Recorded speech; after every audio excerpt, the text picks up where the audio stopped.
नमस्कार दोस्तों, आपका स्वागत है मेरे चैनल ट्रेडिंग मिराकल में। और मैं आपके साथ एक स्ट्रैटेजी शेयर करने वाला हूं जो कि पुल बैक पर मेरी स्ट्रैटेजी मैंने डेवलप की है। इसमें हम फिबोनाची टूल का यूज़ करते हैं। उसको किस तरह से किया जाता है, उसकी हाई प्रोबेबिलिटी ट्रेड हम कैसे उसमें फाइंड आउट कर सकते हैं, ये सब चीज़ें आज हम सीखने वाले हैं। तो सबसे पहले दोस्तों कुछ क्राइटेरिया होते हैं ये स्ट्रैटेजी के लिए। तो मार्केट कोई भी ट्रेंड में होना चाहिए, चाहे वो अप ट्रेंड में हो चाहे वो डाउन ट्रेंड में हो। दोनों में से कोई भी ट्रेंड होना चाहिए, वो साइड हम फिबोनाची टूल का यूज़ करके ट्रेड लेते हैं।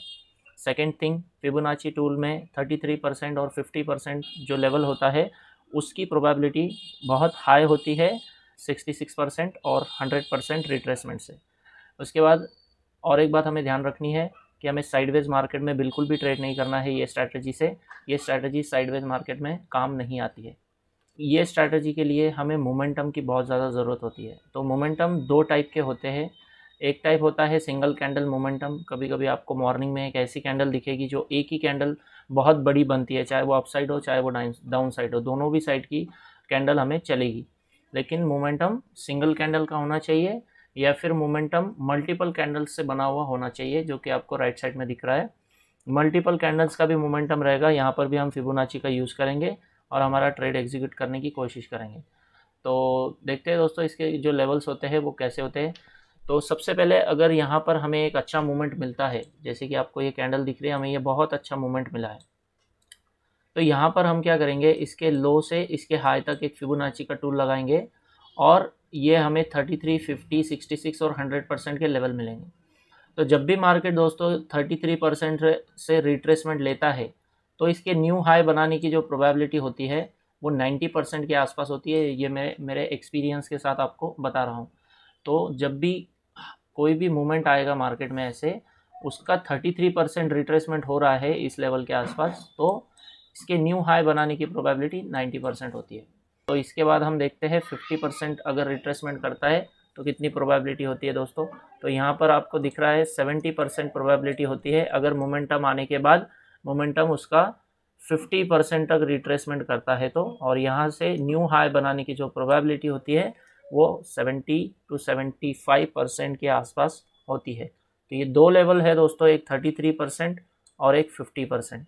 अगर आप यहाँ पर रिट्रेसमेंट पे ट्रेड लोगे तो इसकी प्रोबेबिलिटी अच्छी होती है और ये हाई प्रोबेबिलिटी ट्रेड होते हैं, तो इसको हम इस बेसिस पर ले सकते हैं।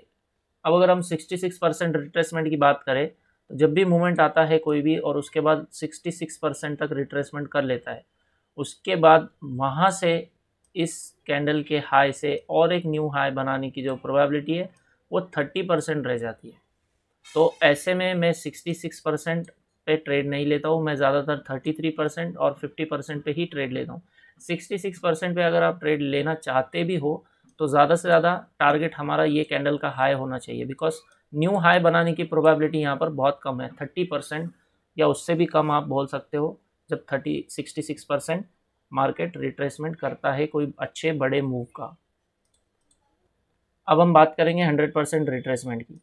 मान लीजिए कोई मूवमेंट आया है और धीरे धीरे उसके बाद कैंडल्स ने उसका पूरा 100% रिट्रेसमेंट कर लिया है। अभी यहाँ पर अगर आप बुलिश ट्रेड लेते हो तो ये बहुत लो प्रोबेबिलिटी ट्रेड हो जाएगा दोस्तों। ये 10% के आसपास इसकी प्रोबेबिलिटी है कि ये यहाँ से एटलीस्ट ये कैंडल के हाई तक पहुँचे या फिर एक न्यू हाई बनाए। तो ये बहुत लो प्रोबेबिलिटी ट्रेड हो जाएगा, इसलिए हम इसको अवॉइड करते हैं। 66% को और 100% को हम अवॉइड करते हैं। तो इस तरह से बुलिश मार्केट में हमने देखा जैसे रिट्रेसमेंट होता है 33, 50, 66, 100%। तो सेम तरीके में हम लोग बेरिश मार्केट में भी ट्रेड बना सकते हैं। जैसे कि हमें एक रेड कैंडल मिली, इतना अच्छा मूवमेंट मिला, अगर मार्केट ये 33% रिट्रेस करता है तो यहाँ से एक न्यू हाई बनाने की जो प्रोबेबिलिटी है जो मैंने आपको बुलिश मार्केट में बताई, वही 90% प्रोबेबिलिटी इस ट्रेड की हो सकती है।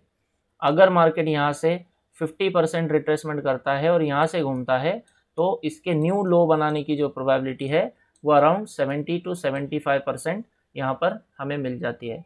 अगर मार्केट 66% तक आता है अच्छा मूवमेंट देने के बाद, तो इसकी प्रोबेबिलिटी थोड़ी लो होती है कि ये यहाँ इसका लो ब्रेक करके एक न्यू लो बनाए।